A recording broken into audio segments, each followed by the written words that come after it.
नमस्कार, हमारी इस खास पेशकश में आप सभी का स्वागत है। आपके साथ मैं हूं नीता सिंह। जी हां, मासूम को मासूम रहने दो, ये जरूरत है वक्त की, क्योंकि राजस्थान में हजारों मासूम बचपन में ही शादी के बंधन में बंध जाते हैं। खिलौनों से खेलने की उम्र में उन पर डाल दी जाती है गृहस्थी की जिम्मेदारी। हंसता खिलखिलाता बचपन चूल्हे चौके में झोंक दिया जाता है। पढ़ने लिखने की उम्र खेतों में काम करते गुजरती है। और इसीलिए आखातीज के इस अबूझ सावे पर हम लाए हैं आपके लिए खास पेशकश, मासूम को मासूम रहने दो, क्योंकि इस अबूझ सावे पर सबसे ज्यादा बचपन गृहस्थी की चक्की में पिसने के लिए झोंके जाते हैं। आप सभी से हमारी अपील है कि इस मुहिम से जुड़ें और बच्चों की शादी रोकने में मदद करें।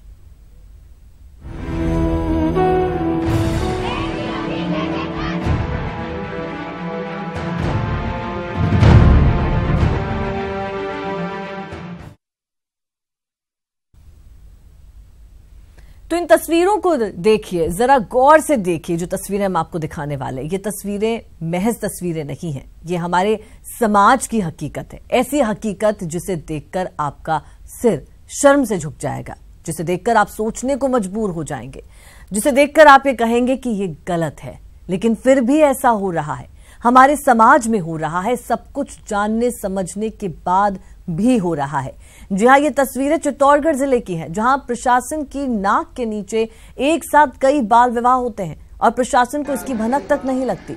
एक सर्वे के मुताबिक चित्तौड़गढ़ जिला बाल विवाह में सबसे आगे है। यहां कानून की सबसे ज्यादा सख्ती से पालना करने की जरूरत है, लेकिन वहीं कानून की धज्जियां उड़ाई जा रही हैं। नाबालिगों के साथ मासूमों को भी बाल विवाह की आग में झोंका जा रहा है और प्रशासन खामोश है।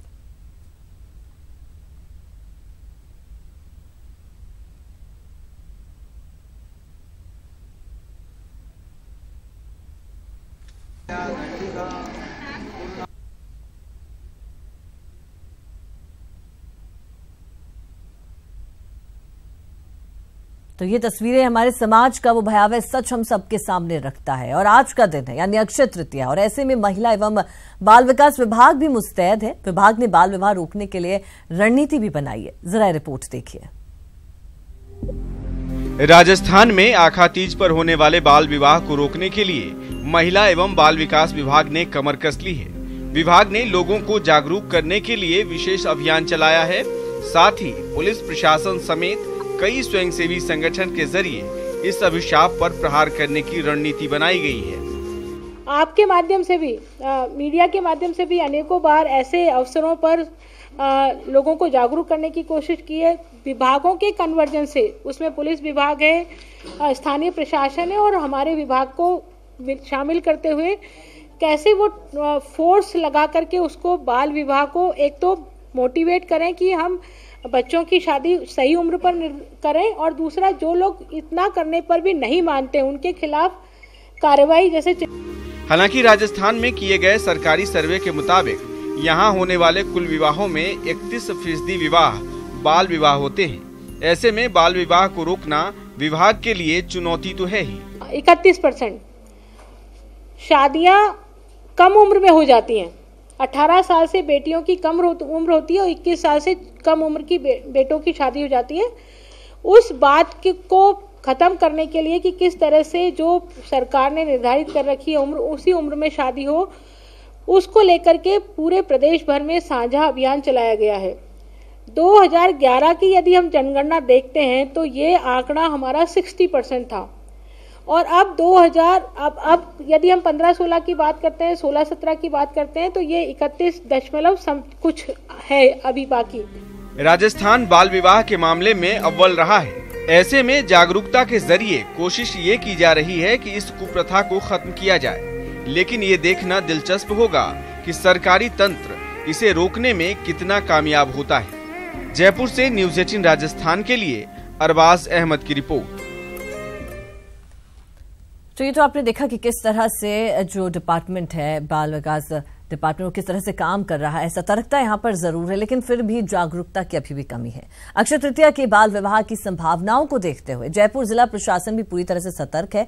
यहाँ जिला कलेक्टर एवं विधिक सेवा प्राधिकरण ने जयपुर जिला न्याय क्षेत्र स्थित सभी बाल विवाह निषेध अधिकारी, उपखंड मजिस्ट्रेट, पुलिस अधिकारियों और तहसीलदारों को अधिनियम के तहत विधिक कार्रवाई करने के निर्देश दिए हैं। इसके लिए जिला स्तर पर जयपुर कलेक्ट्रेट में कंट्रोल रूम बनाया गया है, जिसके लिए हेल्पलाइन नंबर भी जारी किए गए हैं।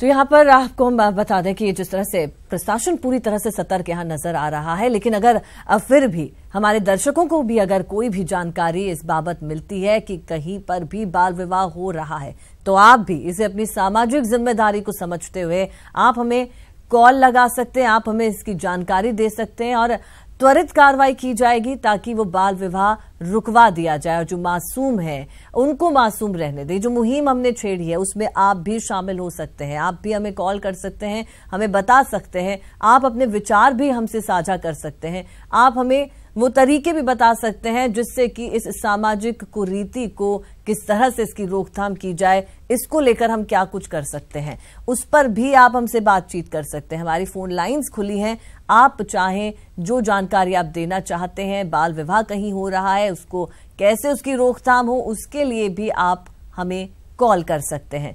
तो तमाम जानकारी, तमाम बातें हमने अभी कही कि किस तरह से बाल विवाह जो है एक कुरीति के रूप में, हालांकि इस पर बहुत कानून बने, कानून यहाँ पर सामने आए, कई नियम कायदे लगाए गए, लेकिन उसके बावजूद भी इसकी रोकथाम कर पाना अभी भी मुश्किल हो रहा है। कहाँ जागरूकता की कमी है, शिक्षा की कमी है, जिसके चलते ग्रामीण क्षेत्रों में अभी भी इस कुरीति को पूरी तरह से समाप्त नहीं किया जा सका है।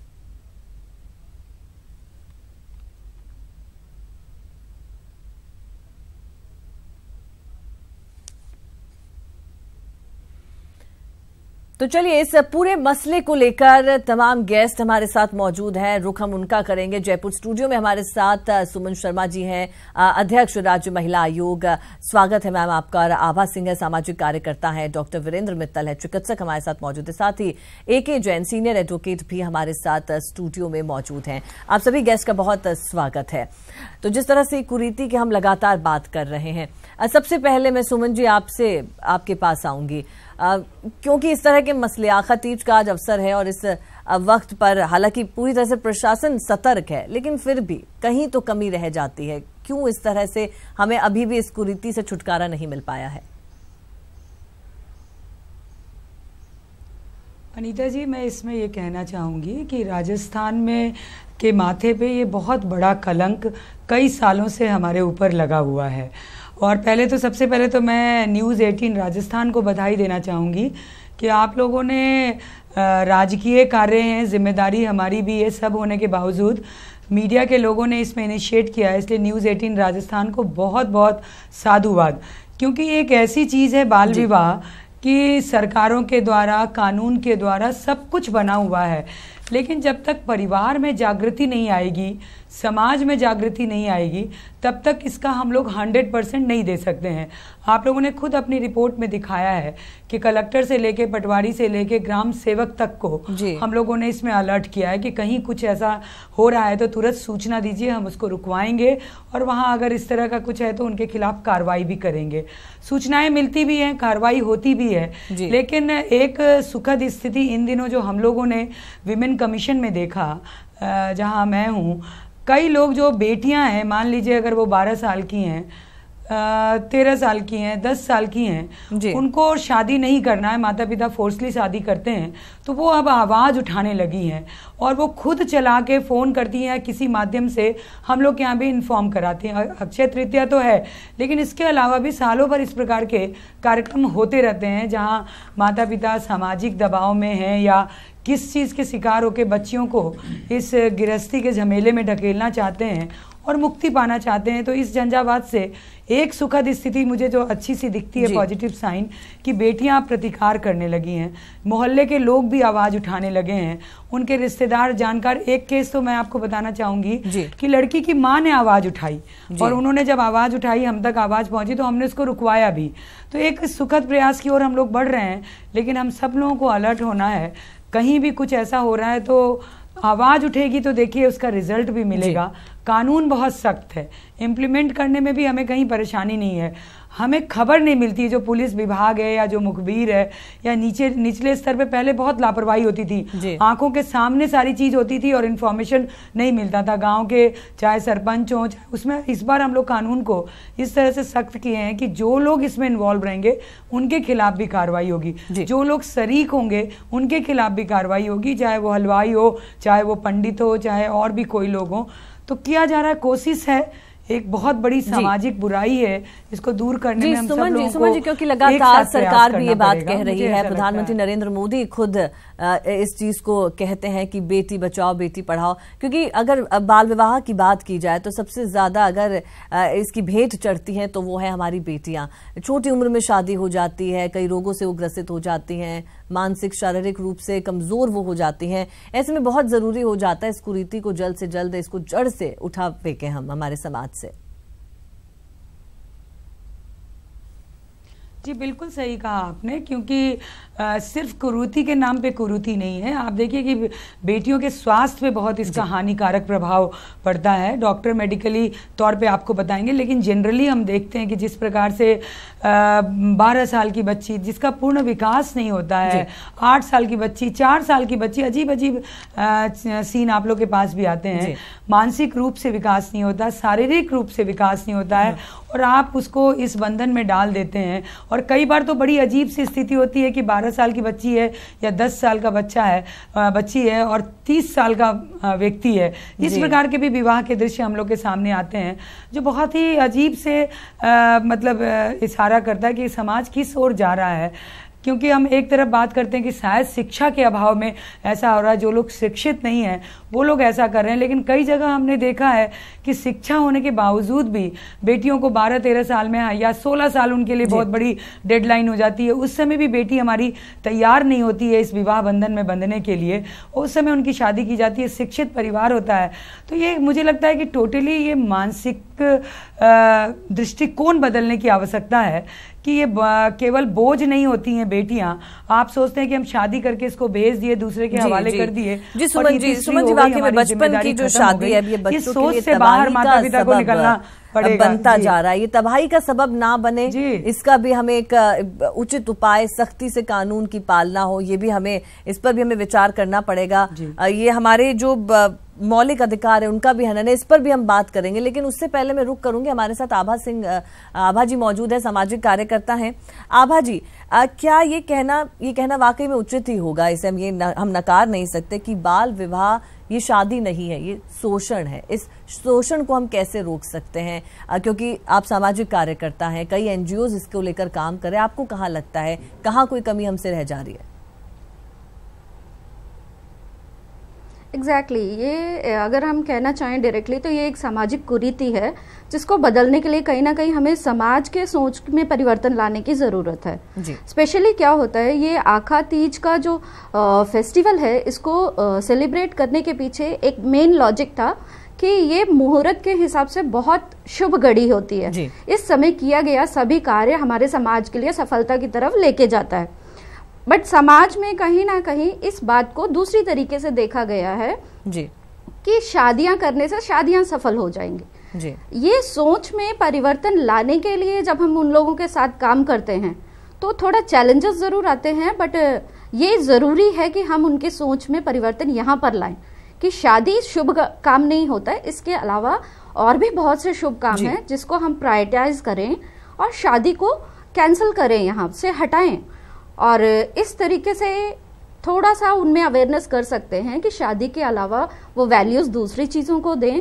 और शादी में जो नकारात्मक पक्ष देखने को मिलता है, बच्चियों की जब शादियां हो जाती हैं वो रिस्पॉन्सिबिलिटीज को लेने के लिए बिल्कुल रेडी नहीं होती हैं। और यहाँ पेरेंट्स, माता पिता अपनी रिस्पॉन्सिबिलिटी से पीछा छुड़ाने के लिए शुभ घड़ी देख करके उन बच्चियों की शादी कर देते हैं। आभा जी, तो सामाजिक कार्यकर्ता जब आभा जी यहाँ पर मैं ये जानना, दर्शक भी ये जानना चाहेंगे कि आप लोग किस तरह से, क्योंकि कानून तो बना हुआ है, ग्रामीण क्षेत्रों की अगर बात करें तो वहां तक कानून की पहुंच और समझ नहीं है।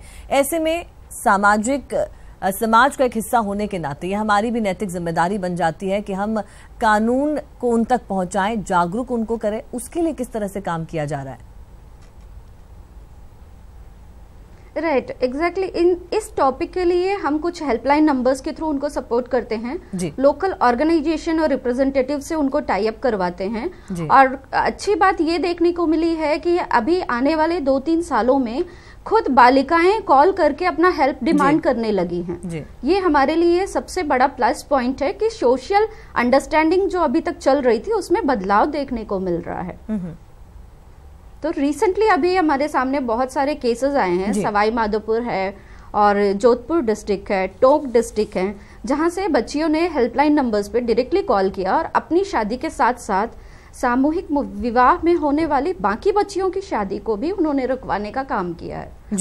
जी वाकई में आभा जी, ये कहीं ना कहीं सामाजिक जो ताने बाने में हम रह रहे हैं उसमें हमारी जो नैतिक जिम्मेदारी बन जाती है वो ये है कि हम अपनी भागीदारी इस कुरीति को जड़ से मिटाने के लिए कैसे दे सकते हैं। उसके लिए आप भी काम कर रहे हैं और हर एक जो समाज से जुड़ा हुआ व्यक्ति है उसको भी इसमें अपना योगदान देना चाहिए। उसी के लिए हम लगातार हमारे दर्शकों को बता रहे हैं कि अगर आपको कहीं से भी ऐसी कोई जानकारी मिलती है कि कहीं भी बाल विवाह हो रहा है तो आप तुरंत हमें कॉल कर सकते हैं, हमें उसकी जानकारी दे सकते हैं और उस मसले का समाधान तुरंत यहाँ पर किया जाएगा। जो प्रशासनिक अधिकारी हैं उन तक ये इत्तला पहुंचाई जाएगी कि इस जगह पर बाल विवाह हो रहा है। हमारी जो फोन लाइन्स हैं वो खुली हैं, दर्शक हमें कॉल कर सकते हैं। चलिए अब इसके कानूनी पहलुओं पर अगर हम बात करें, उसके लिए हमारे साथ मौजूद है सीनियर एडवोकेट ए.के. जैन साहब। जैन साहब, जो मौलिक अधिकार है उनके हनन को देखते हुए 1929 में बाल विवाह को जो कुरीति की ओर से कुरीति करार दिया गया था उसको लेकर शारदा एक्ट बना था। उस पर आप थोड़ा सा प्रकाश डालिए कि वो किस तरह से काम करता है और अब जो और प्रावधान उसमें जोड़े गए हैं वो किस तरह से, क्या कुछ इसमें सजा का प्रावधान रहता है, इसको लेकर आपसे हम जानना चाहेंगे। 1929 में जो चाइल्ड मैरिज रिस्टेटमेंट, जिसे रिस्टेट एक्ट, जिसको कि शारदा एक्ट भी कहा जा सकता है, अंग्रेजों द्वारा लाया गया था और उसमें जो बाल विवाह की उम्र थी वो फॉर नॉन मुस्लिम्स के लिए लाया गया था और जिसमें बाल विवाह की जो उम्र थी, मैरिज की एज, वो 15 साल निर्धारित की गई थी। बाद में चेंज होकर 13 थी पहले, फिर बाद में उसको 15 वर्ष किया गया था। ताज्जुब की बात है कि 1929 से लेकर 2007 तक लगभग वही कानून लागू रहा। वो कानून एक तरीके से कमज़ोर कानून था मुस्लिम लॉ में, क्योंकि प्यूबर्टी का कंसेप्ट पहले ही था, एज वहाँ नहीं थी। तो वहाँ भी हालांकि डिफरेंट मुस्लिम कम्युनिटीज़ में भी चाइल्ड मैरिज एज होती थी, कहीं 12 साल की उम्र में, कहीं 13 साल की उम्र में, पर उसको रोकने के लिए कहीं भी कोई यूनिफॉर्म लॉ नहीं लाया गया था। और जो शारदा एक्ट था वो एक कमज़ोर कानून था, उसमें वो आपराधिक प्रक्रिया बड़ी कमज़ोर सी थी, कंप्लेंट फाइल करनी पड़ती थी और ज़्यादा से ज़्यादा उसमें आप बाल विवाह को रोकने के लिए कोर्ट से स्टे ले सकते थे या नॉन कॉग्निजेबल तरीके से उसकी ट्रायल चलती थी। और हालत ये था कि इतने लंबे समय में कुछ गिने चुने मामलों के अलावा किसी मामले में उसमें सजा नहीं हुई। 2007 में इसमें ड्रास्टिक चेंज किया गया और इसमें जो एज है वो 18 साल की गई, एज पहले भी बढ़ा दी गई थी, पर इन नए कानून provision of child marriage act लाकर इसमें एज 18 साल लड़की की और 21 साल लड़के की गई। और इसमें सबसे बड़ी बात जो की गई कि जो लोग इसमें शामिल होते हैं या जो लोग इसमें जानबूझकर पार्टिसिपेट करते हैं, पंडित, बैंड वाले, सबको मुलजिम बनाया गया। 2 साल की सजा और 1 लाख रुपए तक का जुर्माना किया गया। और एक जो सबसे बड़ी बात इसमें की कि जिसका बाल विवाह हो गया वो मेजर होने पर या मेजर होने के एक पर्टिकुलर टाइम के अंदर तक उस विवाह को निरस्त करने के लिए कोर्ट में आ सकते थे। हालांकि इस 2007 से लेकर 2018 हो गया। और अभी तक राजस्थान में मैं आपको यहाँ पर रोकना चाहूंगी, हम इस पर और विस्तार से चर्चा करेंगे। इसी बीच हमारे साथ नागौर से एक दर्शक जुड़ गए हैं, हम उनसे बातचीत कर लेते हैं। जी बताइए, आप क्या कहना चाहते हैं? हाँ जी मैडम जी, ऐसा है जैसे कोई गरीब आदमी होता है, किसी को कोई कुछ लाभ नहीं मिलता है, किसी को कुछ नहीं मिलता है, तो वो बेचारा क्या करे, गरीब आदमी क्या करेगा, अपने जो बच्चे को छोटा होता है उसको बच्चे को जैसे कपड़े में दिया जाता है वैसे पन्ना के आ जाते हैं, तो आप उसके ऊपर रोक लगा रहे हो, तो उसको या तो कुछ फायदा करने के लिए कुछ सोचो आप। जी जी बिल्कुल बिल्कुल, आपका बहुत शुक्रिया साहब हमसे बातचीत करने के लिए। अब ये सवाल सीधा हम हमारे गेस्ट तक ही पहुंचाते हैं। सुमन जी, जैसा कि इन्होंने साफ कहा कि हालांकि बहुत सी बेटियों के लिए ऐसी योजनाएं चलाई जा रही हैं, शायद उनको उसका पूरी तरह से मालूम ना हो, उन योजनाओं के बारे में पता ना हो, लेकिन ये भी एक पार्ट हो सकता है कि हम उन्हें, अगर हम रोकथाम की बात करते हैं तो कुछ ऐसा भी प्रावधान किया जाए। सजा तो है ही, उसके अलावा अगर आप ऐसा नहीं करते हैं तो आपकी बेटी की पढ़ाई हो या आप उसके लिए हम कुछ और प्रावधान किए जा सकते हैं, तो ऐसा भी क्या कुछ हो सकता है?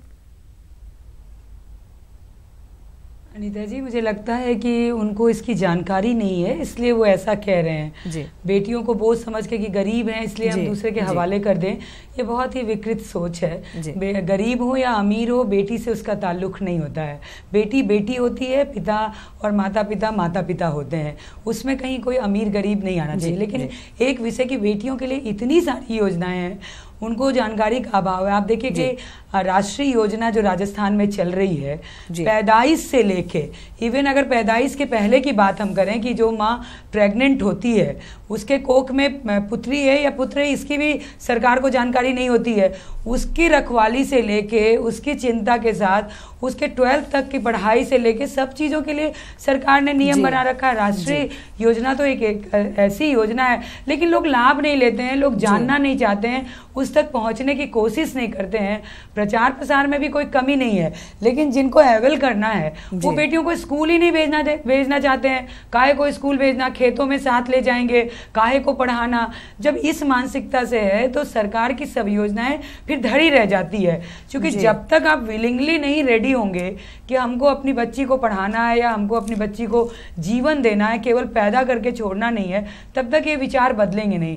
सरकार की बहुत सारी योजना है और हम ऐसे प्रोत्साहन के लिए, जब राजस्थान की महिला बाल विकास ने इस मुहिम को हाथ में लिया कि अब राजस्थान में बाल विवाह नहीं होगा, उसमें ये भी कंडीशंस है। अगर आप देखें जो अवेयरनेस के प्रोग्राम हम लोग चला रहे हैं उसमें हम लोगों ने ये भी रखा है कि जो माता पिता शादी करने को राजी ये सवाल था। हालांकि जैसा कि आपने साफ तौर पर कहा कि वाकई में बहुत सी ऐसी योजनाएं जो हमारी बेटियों के लिए है, बेटी बचाओ बेटी पढ़ाओ अभियान के तहत कई योजनाएं हैं। अब बहुत सी ऐसी योजनाएं लगातार सरकार लाती रही है जिससे कि बेटियों को आगे बढ़ाया जा सके। इसी बीच दर्शक एक हमारे साथ और जुड़ चुके हैं, उनका हम रुख करते हैं। जी बताइए, आप क्या कहना चाहते हैं?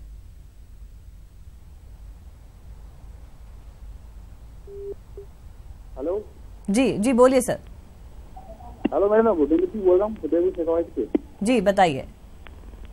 हाँ तो मैडम ये जो है ना, ये बंद हो जाना कि ये जो होता है वो गलत है। आई थिंक ये मतलब सही नहीं होनी चाहिए।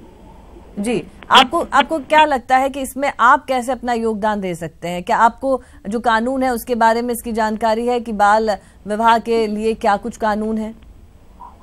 हाँ, हम जानते हैं क्या कानून है और हमारे इधर नहीं होता है, बहुत ज्यादा बंद हो चुका है।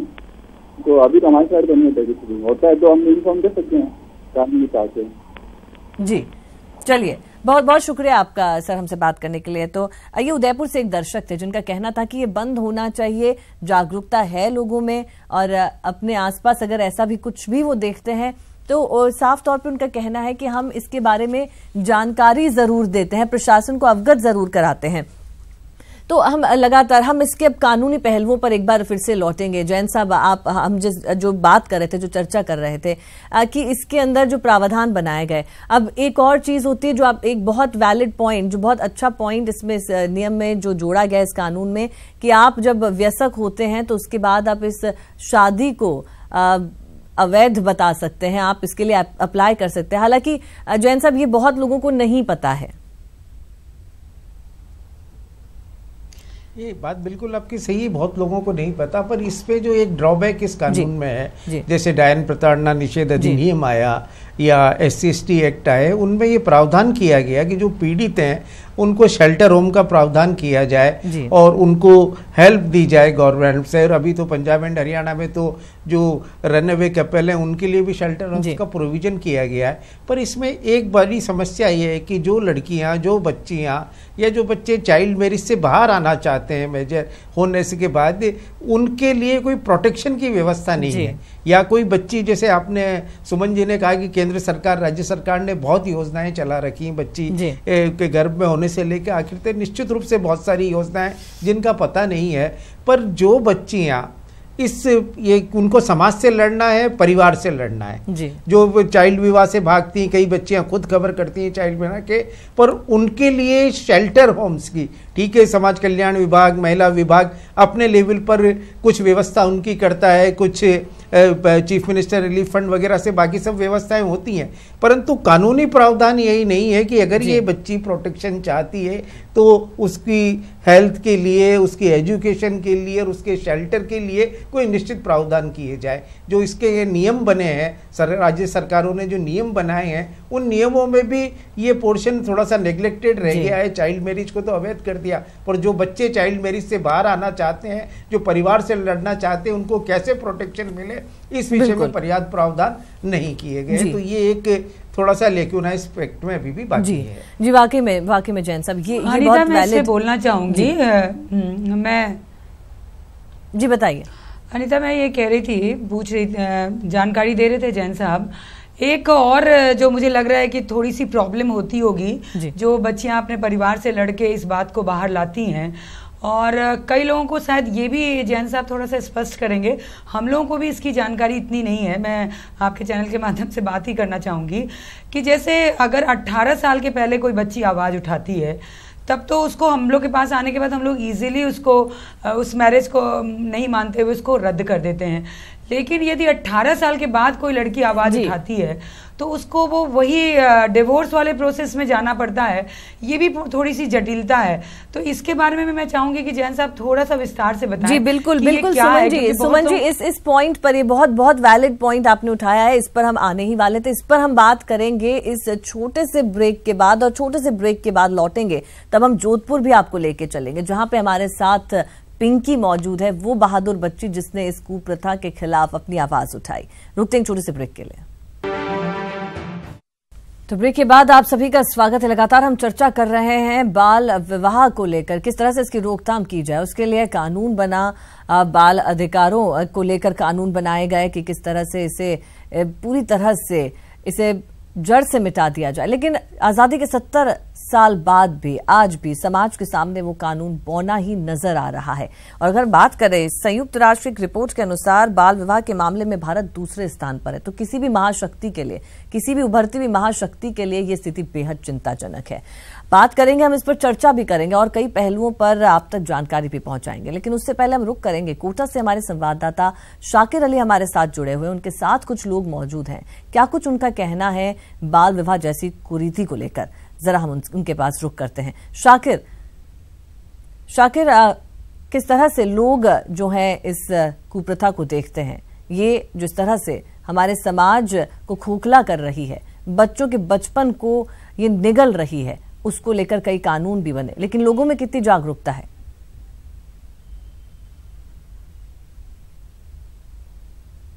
जी बिल्कुल, कहने को तो ये शिक्षा नगरी है, लेकिन यहाँ भी इस तरह के मामले लगातार सामने आते हैं। लगातार जो है टीमें कार्रवाई करती है। अगर पिछले साल की बात करें तो पिछले एक साल में 30 से ज़्यादा अधिक मामले जो है ऐसे सामने आए जिसमें बाल विवाह जो है चाइल्ड लाइन की टीम ने जाकर के रोका, जिला प्रशासन ने दखल दिया, परिजनों को पाबंद किया। आज भी क्योंकि बड़ा साबा है तो लगातार जो है प्रशासनिक जो अमला है वो लगातार जो है तमाम जगहों पर पहुंच रहा है जहां पर जो है सम्मेलन, विवाह सम्मेलन हो रहे हैं। मेरे साथ वो शख्स मौजूद है जो इस अभियान में बाल विवाह रोकने की अगर हम बात करें तो 20 साल से इस पर काम कर रहे हैं।